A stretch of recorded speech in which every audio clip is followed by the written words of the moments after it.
Hi, I'm Kevin Goldberg, and I am your moderator for today's First Amendment Museum debate on Utah Senate Bill 152 and House Bill 311. I am the First Amendment specialist at the Freedom Forum, a nonpartisan, nonprofit organization located in Washington, D.C. that is dedicated to fostering First Amendment freedoms for all and educating the public about the 5 freedoms found in the First Amendment. Our mission is to ensure that everybody knows, values, and defends the First Amendment, and we work alongside groups like the First Amendment Museum in this endeavor.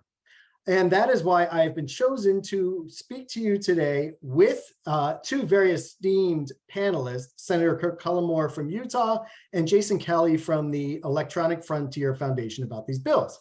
I'll give you a brief overview of the bills before we get into the conversation between Senator Cullimore and Jason Kelley.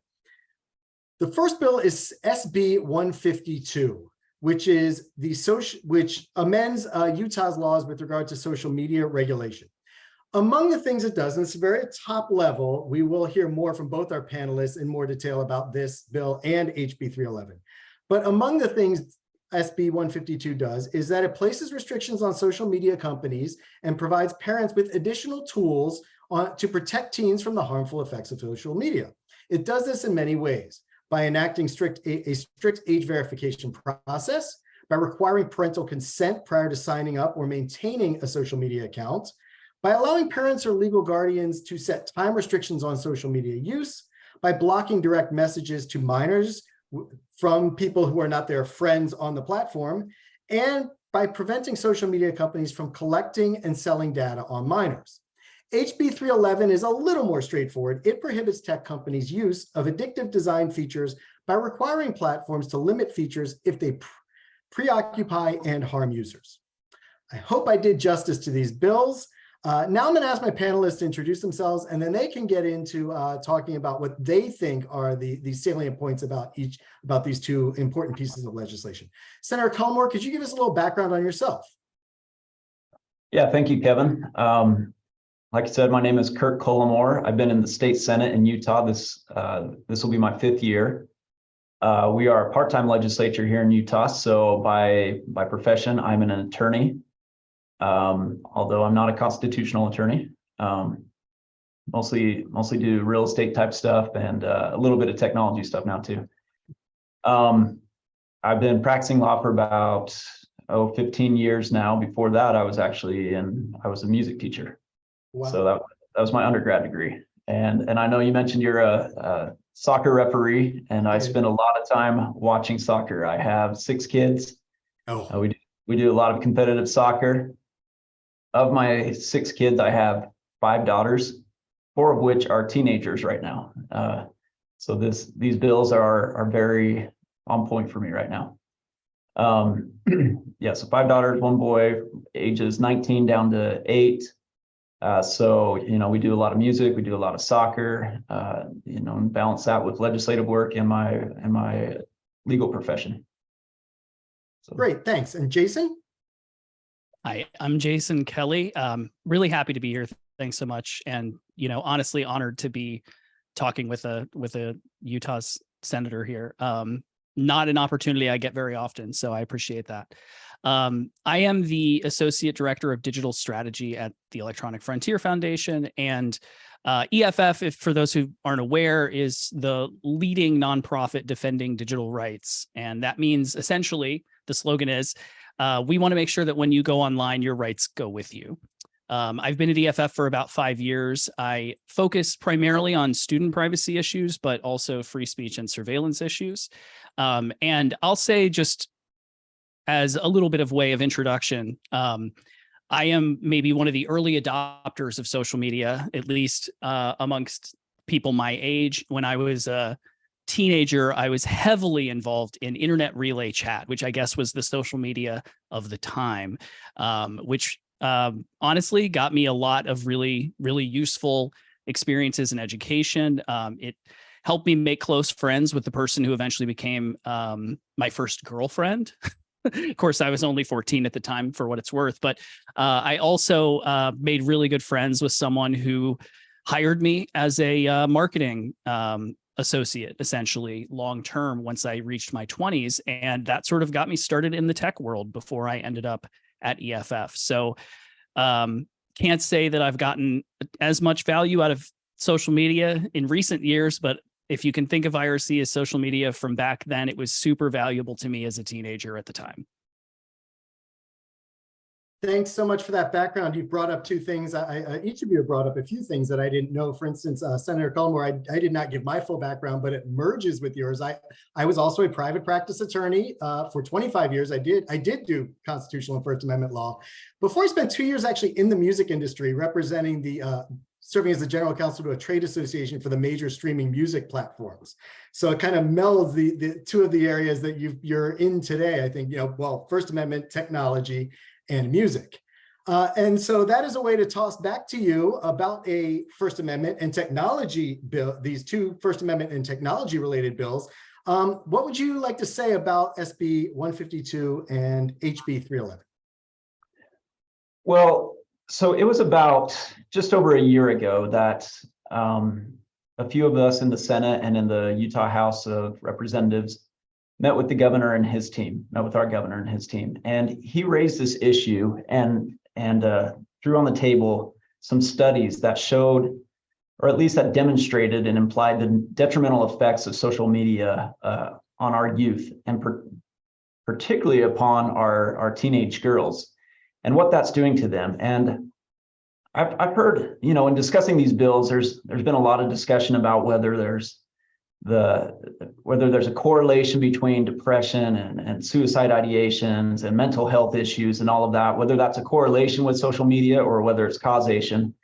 But I think we've got enough evidence to demonstrate, data and evidence to demonstrate that it's pretty clear that social media has a detrimental effect on our kids and on their mental health. And I can tell you anecdotally, that totally rang true with me. As the father of 4 teenage girls right now, I can see that amongst my daughters, amongst their friends, and what that's doing to them. And, I'm not that old, so maybe this isn't a fuddy-duddy argument, but it's like, this is a new world, right? Even Jason, what you were talking about, IRC is totally different than what our kids are dealing with Snapchat and TikTok and even Instagram, and the algorithms that are targeted to them and have addictive nature and the people that they potentially can interact with. And so our thought was we've got to put some guardrails up on this. I mean, some of the data shows that this is as detrimental to their health as cigarettes or drugs or alcohol or underage driving, and yet we have no problem with government intervening there and putting up guardrails and regulations to deal with how these things are targeted to our minors and their use upon minors. And so the detrimental effects suggest that government, it might be appropriate for government to intervene in a similar way. Obviously, it's a little bit different, which is why we're having a First Amendment discussion right now. But I consider myself a conservative legislature. I'm a small government guy, keep government out of it. But seeing the harm that this does to our kids justified some regulation for me. And so that's the needle that we've been trying to thread with these bills. And obviously, Utah has a very short legislative session by comparison to other states. We start right off in January, meaning we end sooner than anybody else, I think. And so we've been working on this for a year. Obviously, we knew that this discussion is happening across the country. For better or worse, our bills were going to pass if they were going to pass before anybody else. And so, we're a little bit of a test case, and we'll see how it goes. And because of that, we actually delayed the implementation for a year too, so that we can try to start working out some of the kinks and see what other legislation pops up across the country. Yeah, the bills go into effect, I believe, on March 1st, 2024. Is that correct?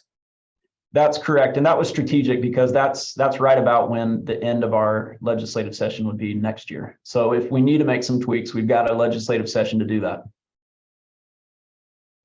Well, that's a fantastic overview of where these bills come from. Jason, I'd like to hear from you with some thoughts on each of them. Sure. Yeah, that is actually helpful context. thinking about this sort of as an experiment. I think these kinds of bills are being experimented with all over the country. Utah was the first to pass this particular bill, these sets of bills, but I think shortly after Arkansas passed a similar bill, and Utah is only an outlier perhaps because of time, right? So, I think it's important for people to know that this is a conversation that is happening. It's not as if these laws are, happening in a vacuum. I want to cover a little bit about the way I see the bills working on sort of a process level, just so people kind of have a background of that. The first, SB 152, essentially requires young people to get parental consent before accessing or creating an account on social media. And young people here is anyone under the age of 18, so a minor. Alongside that requirement for parental consent, there is a sort of supervisory element where any young person that has that account, once it's created, sort of has to have, the platform has to give access to a parent to view the, let's say, workings of the young person's account. So that means the content that they're viewing, the messages that they're sending, that sort of thing. There are other parts of the bill, like being able to set time restrictions, people not being able to access it between certain hours. I think it's 10:30 to 6 a.m. or it's something around there. So that's the sort of broad stroke of SB 152.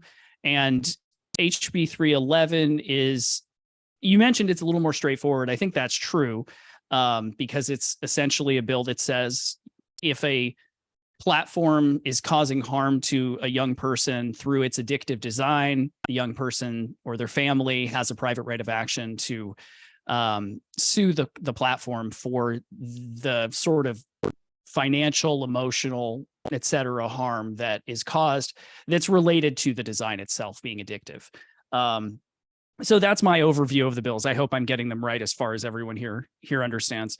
I would say, just to go with a little bit of what Senator Cullimore said regarding studies, I think it's important that we do. I don't want to invalidate anyone's experience by saying that social media is amazing for every teenager. Like, of course, that's not the case. There are going to be any number of experiences with social media for every single person who uses it day to day. I mean, sometimes I get on Twitter and I'm like, this is great, I'm learning. Sometimes I get on Twitter and I want to, throw my phone across the room. The studies that have come out, I think two in particular have really made sort of the conversation around social media into a conversation around mental health for young people. And those two are the Frances Haugen leaks that were sort of shared with the media a few years ago. And there was, within that, Frances Haugen was a Facebook employee who shared a variety of documents. In particular, a study that Facebook conducted around Instagram. And the interesting thing about that study is that it showed, I have a lot of notes, so give me just a second. Apologies while I grab the specifics. But I think they're important, because I think if we don't look at the specifics of the study, we might end up making claims that aren't necessarily the case. And I think Senator Cullimore made some points about how, a lot of this could be correlation and could be causation, and some of it's unclear. But in particular, the Haugen study that was released showed that twice as many respondents reported that Instagram alleviated suicidal thinking as those who said worsened it. 3 times as many said it made them feel less anxious as said it made them feel more so. And nearly 5 times as many reported that Instagram made them less sad as those who made them feel sadder. So one of the things that I think happens a lot is we see that there are negative impacts, but then if you kind of zoom out, you see that the number of positive impacts can outweigh those negative ones. And that doesn't, I don't want to dismiss the negative ones, but I think it's important to sort of balance those results. So that's just to talk a little bit about what, there's difficulty, right, in discovering sort of what impacts these platforms have. So that's my sort of quick response about those studies. the other study I should mention is a very important CDC study that just came out a few months ago that showed extremely concerning elements of mental health, particularly for young teen girls. I believe this study showed that 1/3 of them had contemplated suicide.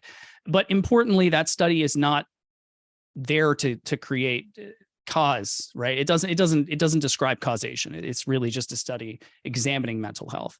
And I think all of us can agree that over the course of the last decade, anxiety has increased, depression has increased, and this is true across the board for people of all ages. And I think that's true. That's laid out in the facts.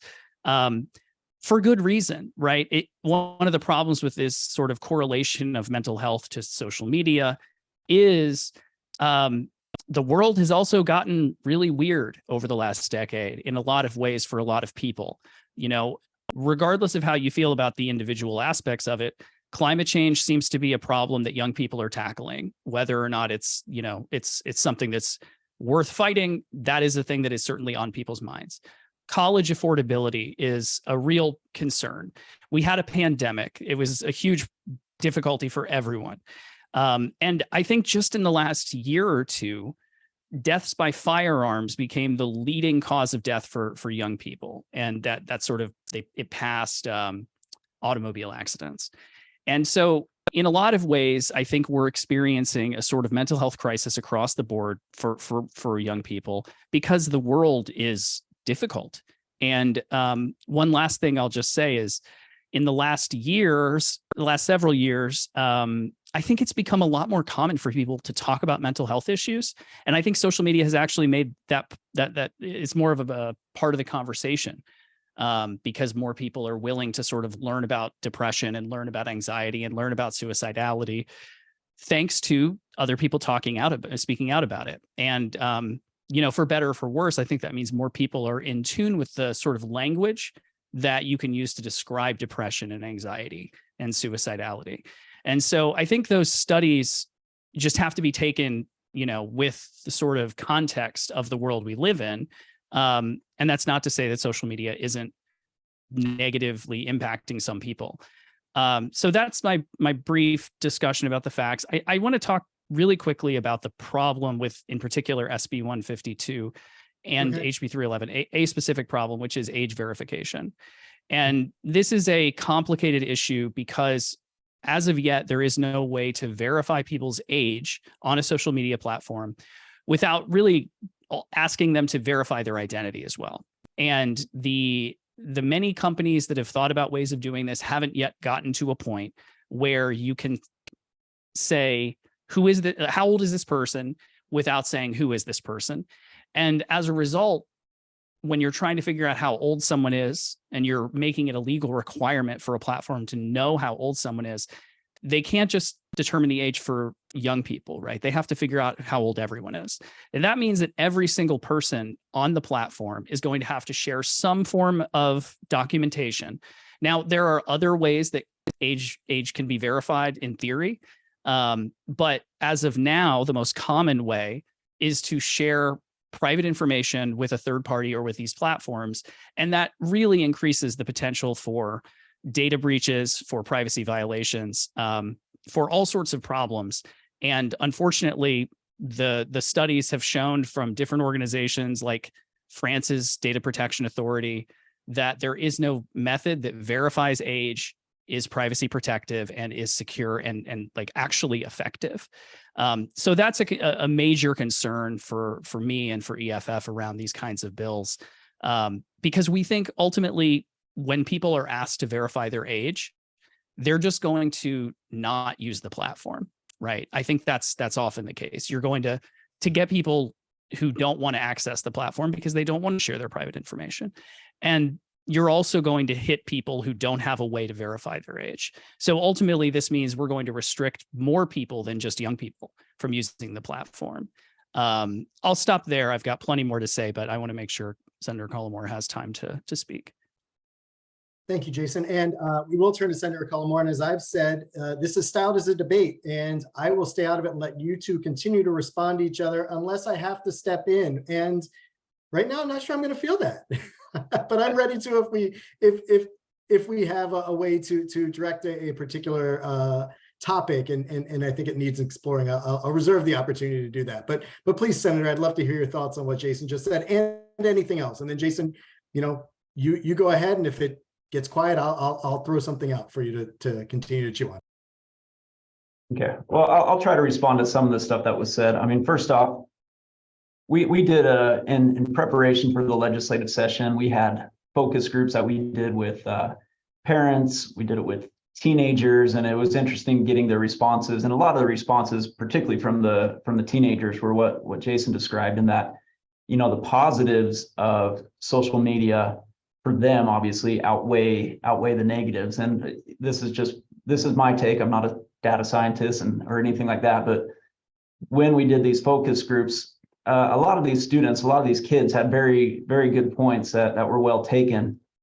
But the overall takeaway that I had was, man, you guys are really demonstrating to me why you are not mature enough to really handle social media and understand all the ramifications of this. Because, like you said, Jason, I think the world is in a weird spot. And again, I'm not going to blame social media, but you could kind of point to that correlation just in the world in general, right? Like, we've all been able to find echo chambers that validate our points and allowed people to not have the same type of social interactions that maybe were normal prior to social media. And I'm not saying, social media is the root of all evil in today's society, but I think to your point, there's a lot, I would say there's a lot of adults that do not know how to responsibly handle social media, that find themselves addicted to it, find themselves scrolling through Twitter or Instagram or whatever platform, and then respond in ways that they would not otherwise respond in face-to-face. And so, and we're unleashing that on our kids without any guardrails at all. And so I think what's important to note is, in these bills, this is not an all-out prohibition on social media like COPA is for people under 13. This is saying, let's hold these kids' hands as they work through the digital age and require that they have a little bit of supervision, and let's help them not be the target of addictive type algorithms or solicitations that are not subject to parental review or anything like that. And maybe even time constraints and stuff like that. And so it's not an all-out prohibition on social media use. And so I think when we get back to the First Amendment and constitutional rights, I think that's an important factor to consider if and when there's a legal challenge, that it's not an all-out prohibition. With the age verification, this was a point that was discussed over and over and over and refined. And I think Jason's right. There is not a good, clean solution to this right now. I would note that not everybody has to age verify. And this probably is not explicit in the bill, but this is my understanding, is we would not require minors to verify their age. It's the presumption that if you don't verify your age, you are a minor, if that makes sense, right? And so you are going to have to require age verification for all adults as it's currently written. And if you don't verify that age, then you're going to have to be associated with some sort of supervisor or parental account. And yeah, that's difficult. We had earlier versions of these bills had very prescriptive ways on age verification, and man, we got a lot of pushback from conservative people and libertarian people and everybody, and that was well founded for me, right? Like I didn't love the idea of having to verify it that way, and so these bills don't really prescribe how that age verification has to work right now. And the one that makes the most sense to me is if you analoged it to like a credit card information or something like that, right? There's at least a modicum of privacy still, because you're not having to give up some government issued ID or anything like that. Although obviously it's still going to have your name and stuff like that. And so, yeah, the benefits of anonymity on some of these platforms dissipates to a degree with these types of requirements, which is problematic for me. I ran the Utah Consumer Data Privacy Act, so I feel like privacy is a big deal. And so we have not prescribed that, but I frankly don't know how else you do it, right? We require age verification for a lot of things in our society: to purchase alcohol, to purchase cigarettes, to drive, not to vote, but for a lot of things, age is required to travel. If you want to jump on an airplane, you gotta prove your photo ID. And so I don't think using social media is a big outlier in requiring that age verification. But the mode of doing that is definitely yet to be determined. And we've kind of left it up to administrative rule right now, hoping that the social media companies will come back to us and say, okay, here's how we can do this. Because I know there is technology out there that is probably not going to be perfect, but we'll take better as opposed to perfect right now. And I know I just said I was not going to jump in, but you did say a couple of things that are really interesting to me. And I want to pose this to sort of both of you, this in different sides of the same coin, really. You mentioned the social media companies.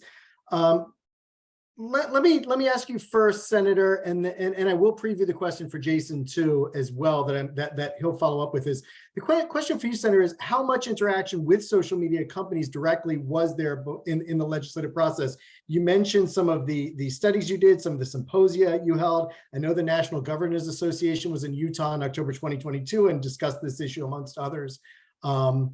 But so how much interaction and input was there from the companies? And the corollary question to Jason is, what responsibility do the companies have in this area to act themselves?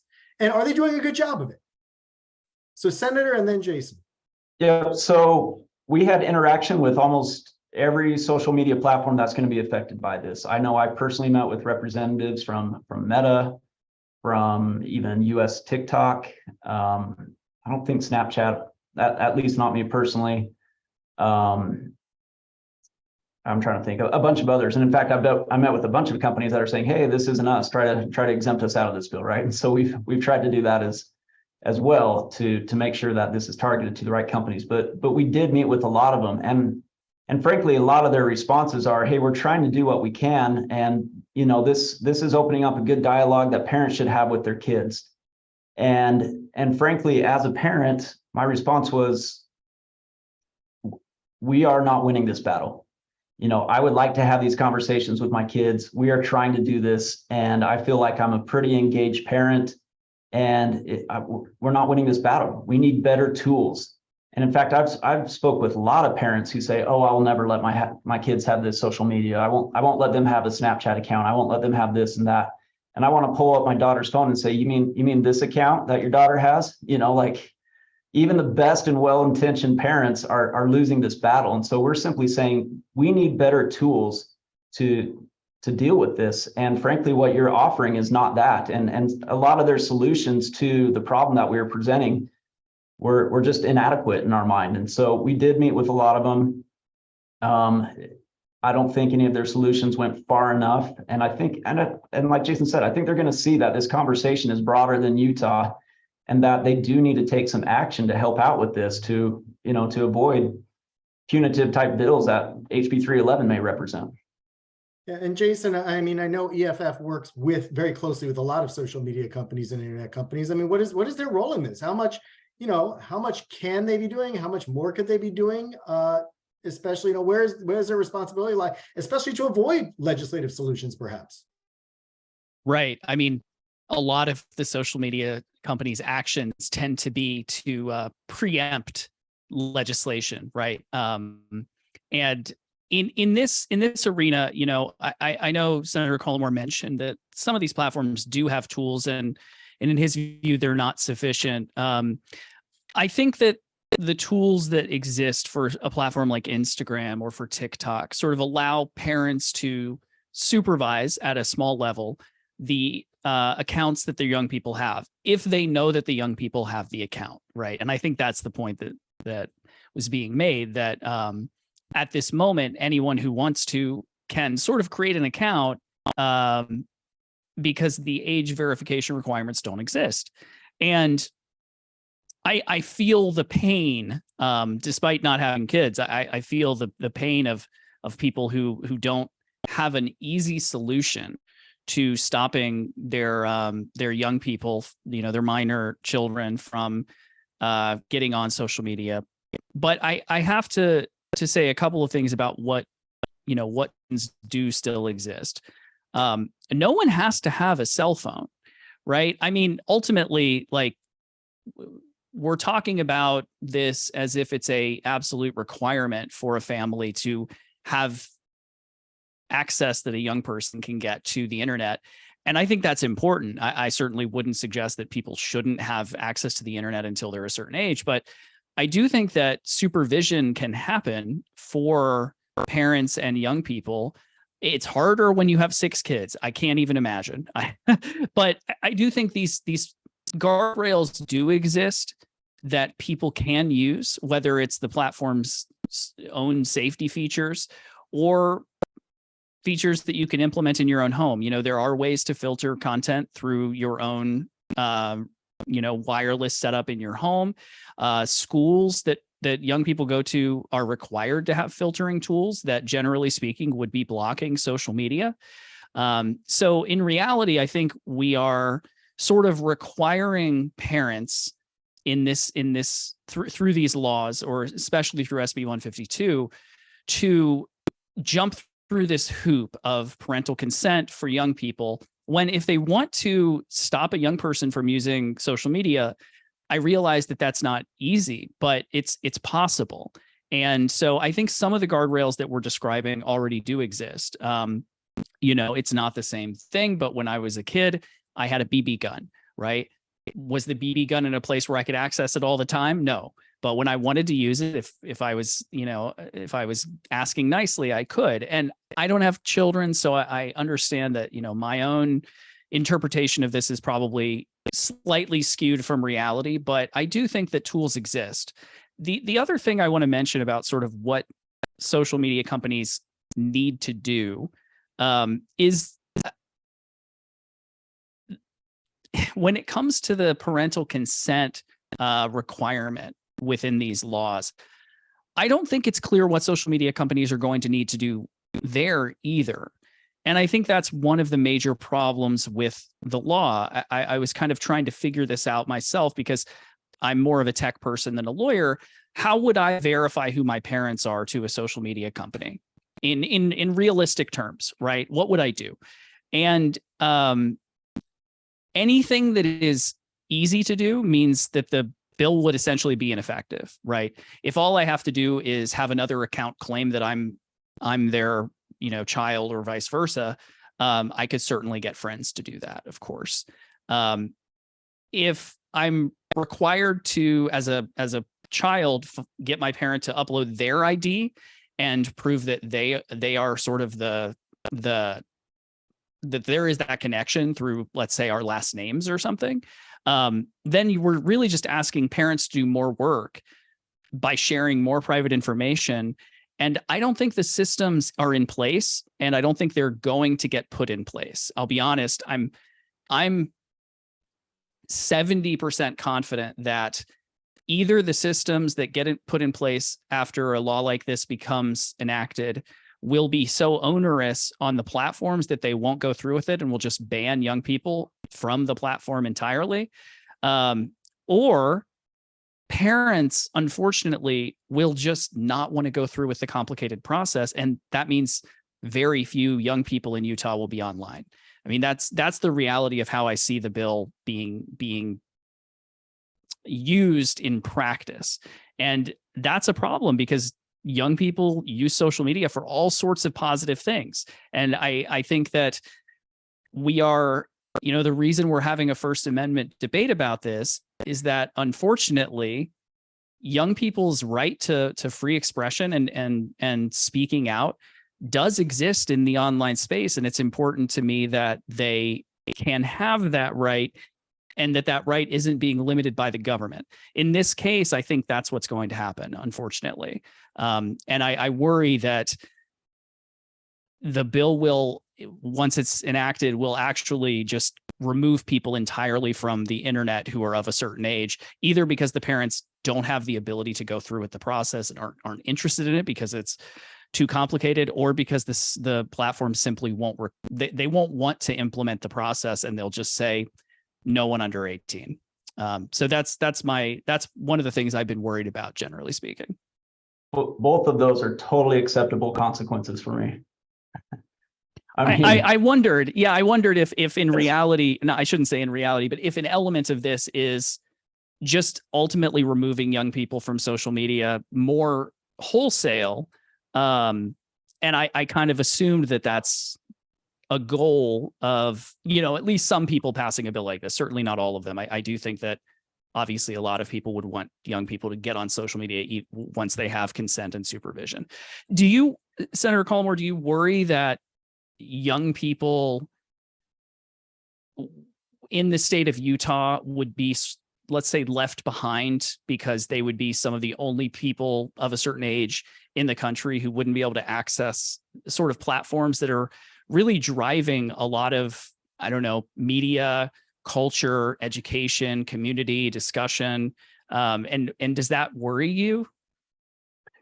it doesn't, because I think there's so much available online now. There's so much, that kids would still have access to, that social media platforms by themselves are not the only mode of information or education or anything like that. And so I don't worry about that, because I mean, I don't know how old you are, Jason, but Facebook wasn't even around till I was in my late 20s, probably. And yeah, I think we're similar ages. I'm 40. Yeah, I'm 45. And so, you can get up to speed really fast, right? I'm not too concerned about that. We're not barring them from all digital interaction or anything like that. And I expect that there would be other platforms for them to get the information they need. I mean, a lot of aspects of YouTube and other stuff like that are not subject to this type of law. And so, yeah, one of the original iterations of these bills was just an outright prohibition for social media for minors. And it morphed into this because of constitutional concerns, because of the concerns you raised. And some of the points that were well taken by the teen focus groups were the benefits of this, and that we are in a digital age, and it's not proper just to keep kids from this altogether and then just unleash it on them when they magically turn 18. All of a sudden they're eligible to do this, because frankly, their frontal lobes aren't fully developed till their early to mid 20s anyway. So, they're not, in my mind, they're not really capable of using this responsibly when they're 19. So there's nothing magical about that number, but it's just, let's start holding their hand at some point and introducing them to this. But from my perspective, they're certainly not ready for it at 14, 15, 16, 17. And that's when they're most vulnerable to the ills of social media. And during those formative years that we're seeing such a detrimental effect, and what it does to their academics, what it does to their social and emotional well-being. And so, and I want to touch on a little bit, I'm not trying to pick on you, Jason, for not having kids, but the stuff you said, we've had those discussions. Let's just put phones away at 10 p.m. Let's keep kids from it. And it's just not the reality. Kids have phones, kids have iPads, or they have access to them, and they have access to iPads and Chromebooks and all that for school, and so you're not going to keep kids off electronics in an effort to help them avoid social media. And even parents who don't allow their kids to have cell phones, or they just have flip phones or anything like that, they still have accounts through their friends' phones, or whatever. And so it's just a reality that they're going to have access. And if we can limit that access, there are ways around this. Kids are going to find ways around this. They're going to associate with a fake parent account or whatever they might do. But I think the key is that if there's not a critical mass of people trying to navigate around the law, the incentive to do that is not as high either, right? If all their friends aren't using it in the same way, why would they go out of their way to do that? And certainly some kids will, but the idea is that we want to create some policy that has the greatest effect on the greatest amount of people. And there's always going to be outliers. There's always going to be people finding the way around it. But this was a first effort to try to attack the problem. So it's interesting you talk about the problem. Sorry, Jason. We are at about 15 minutes left, and this is a debate being hosted by the First Amendment Museum. And we haven't really talked about the First Amendment yet. Implications. We've hinted at it. We've talked around it a little bit. I know that, Jason, you're not a lawyer, and Senator Cullimore, you said you're not a constitutional lawyer. but the First Amendment requires some precision, and it requires specifically when you are restricting the ability of even children to express themselves or access information. It requires the demonstration of a compelling interest for that regulation, and that the interest is narrowly tailored to advance that interest. We've spent most of our time talking about the compelling interest, the need, and I think there's actually some agreement that there is a need that must be addressed here. There are some harms from social media. We may differ on the amounts, but I think everybody sees there is harm, that potential harm. Is this the best way to get about it? I know Senator Cullimore talked about it as employing guardrails, but you also mentioned that you'd be okay if it just meant that people drop social media, children drop social media altogether, which sounds more like a roadblock. And so where do you think this, how do you think this is constitutionally defensible to the extent you can discuss it? You must have thought about it at some point. Sure, and we've got constitutional analysis on this. There's a question whether a strict scrutiny standard would be applied or an intermediary scrutiny standard, which goes into how narrowly tailored this has to be, right? That's the answer. How much does government have to prove based on the standard? And so we think likely it would be more like an intermediary standard, but even if it was strict scrutiny, that maybe we could pass constitutional muster. And so really it's about the remedies here. And so like I've said, it's not a full prohibition, and that the only reason there might be a prohibition is because the social media companies decide that there's too much liability for them.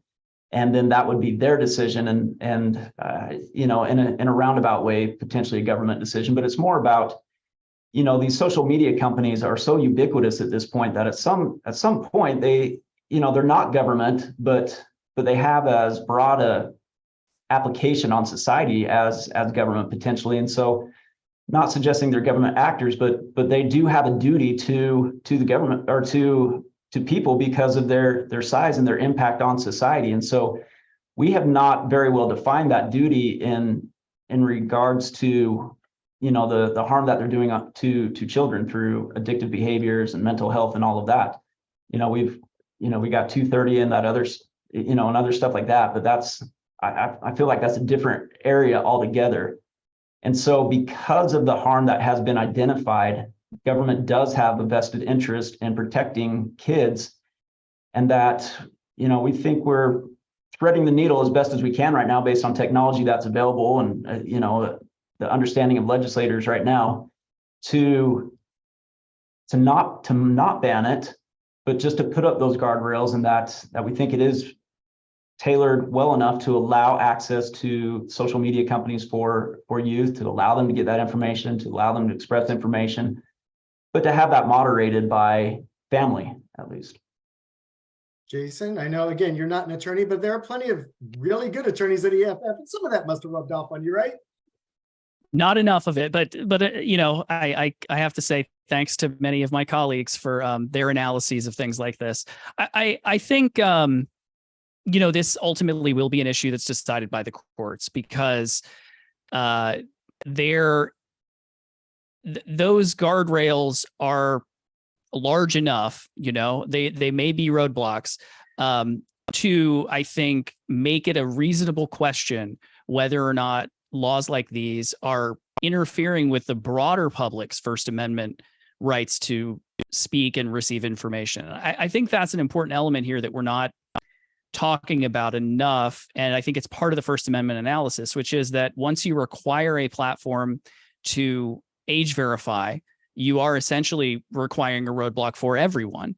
And that may not seem like a significant roadblock, but you are essentially asking or demanding by law that the platform, which would be liable if it didn't, confirm the identity of every user. And that has serious First Amendment implications. And, we've talked about how there isn't a clear solution to doing that. Senator Cullimore mentioned credit card verification as a sort of way of doing it. I think it's important to note that a previous law was struck down by the Supreme Court that had credit card verification as a requirement for accessing some material online.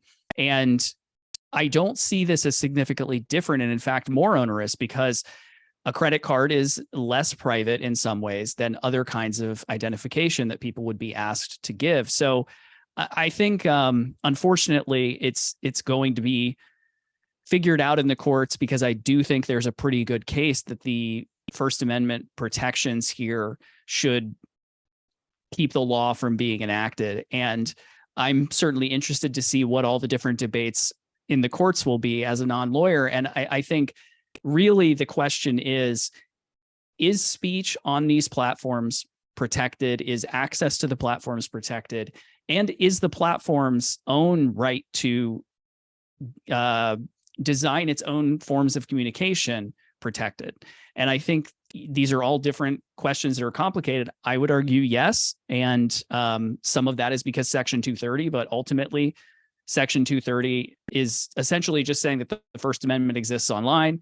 And so really, if we have a problem with the law here, as far as constitutionality, we have a First Amendment problem. And, I just want to mention that, like, an example of a kind of First Amendment protected activity that I think is important that we're talking about here, not just for adults, but for young people. In the last few years, we've seen tens of thousands of young people form protests and speak out online around different political issues. And that's important political expression. And this is the major form of communication that exists in the world today, right? If you don't get on social media, you're limiting your ability to really reach an audience and receive information as well when it comes to political expression. And just as an example, in the last few years, in particular with gun rights, we've seen huge protests organized by young people. In particular, there was a Nashville protest against police brutality that had 10,000 participants, organized entirely by teenagers. There was a national school walkout that had nearly 1 million students. March for Our Lives had almost 1 million people participating. And all of these are young people connecting with each other and sharing information on social media. You could not develop that sort of large scale protest or even political action in this era without social media. And I'll say those are all liberal examples, but I think the same thing would be true for a conservative movement as well. I was thinking about, in particular, it was 1960 that William F. Buckley organized the Young Americans for Freedom movement, and 2 years later had an enormous march or rally with 18,000 people in Madison Square Garden. And if William F. Buckley were 17 today, which he was then, he would need to do this with social media. I mean, let's be honest, right? And so I think that's just an example of the kinds of expression we're keeping young people from having. And then one more quick comment, which is just that, there are all of these different scenarios where young people have negative impacts potentially from social media. And I think there are going to be a lot of scenarios where there are edge cases that young people benefit from social media and won't have access to it because of the law. So I'm just going to give an example. There are almost 3,000 young people in foster homes in Utah. Who is going to allow them to access social media with the lack of a parent in this scenario? What process is going to exist to allow those people who are already vulnerable and already in difficult and isolating circumstances to get online? The second statistic is that there in 2022 were something like 30,000. Wait, let me get the right number because I don't want to be incorrect about this. 10,000 children in Utah who were confirmed as victims of abuse and neglect. And of those, almost 40% were older, meaning 12 to 17. And so most of those at the current time would have access to social media. And social media in those instances is an important way for them to get help.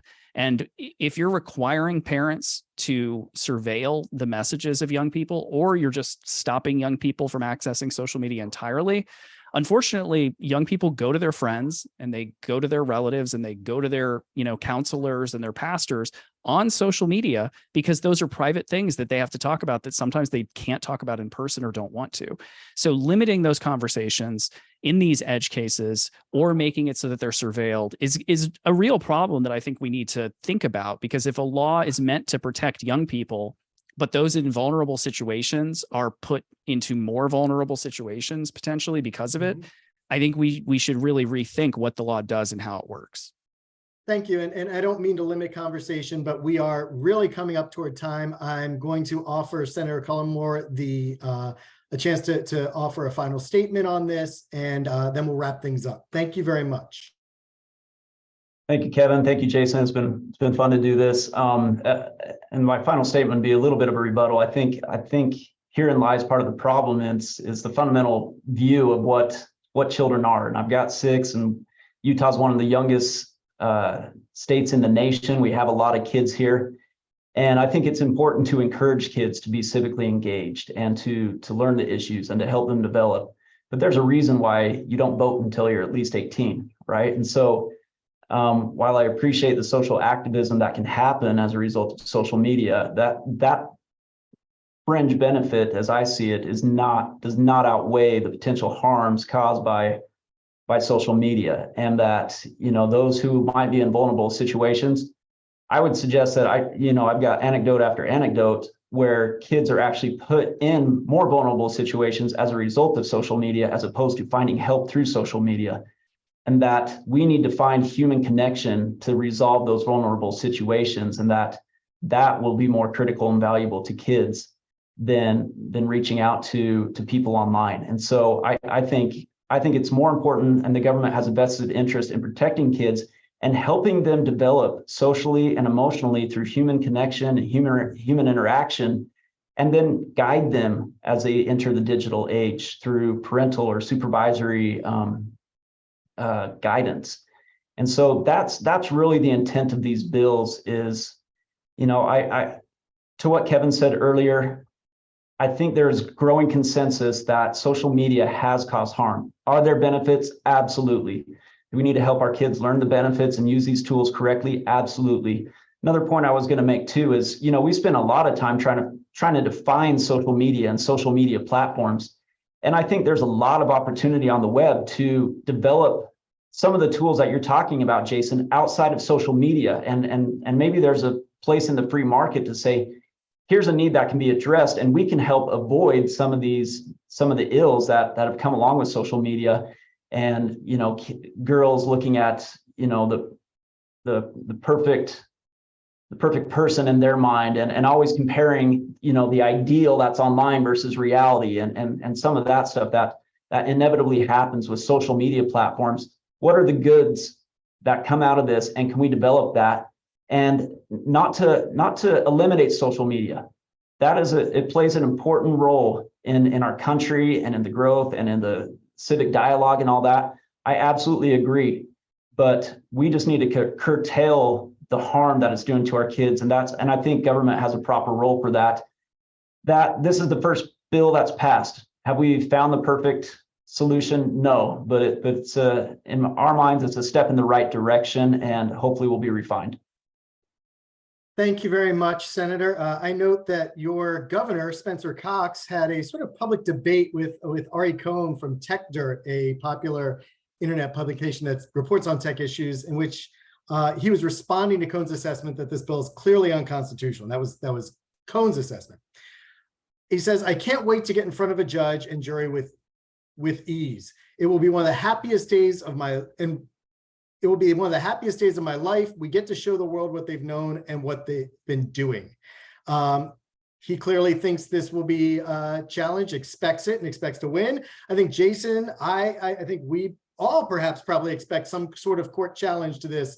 We'll have to wait and see if and when that happens, what the result is with regard to such a First Amendment challenge. Until then, I want to thank you so much for what was an incredibly thoughtful and reasoned and civil debate about a pretty controversial topic. Thanks again to Senator Kirk Cullimore of Utah, to Jason Kelley of the Electronic Frontier Foundation, and from me to the First Amendment Museum for allowing me to host this debate. Really appreciate it. And thank you very much for your time, gentlemen. Thank you. Thank you.